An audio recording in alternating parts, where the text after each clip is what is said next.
All right, super easy. All you're gonna need is your new fob and your key to start this.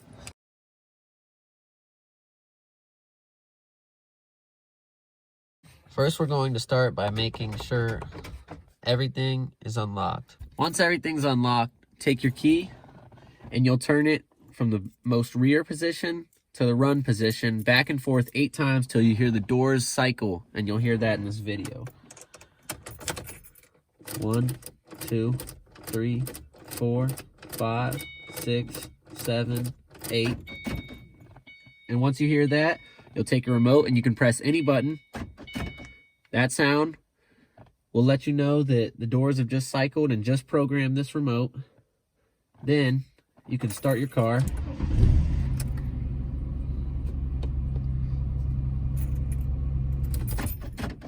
Then you can cut it, and now it's good. Now it's programmed. Now you can check it. Locked, unlocked.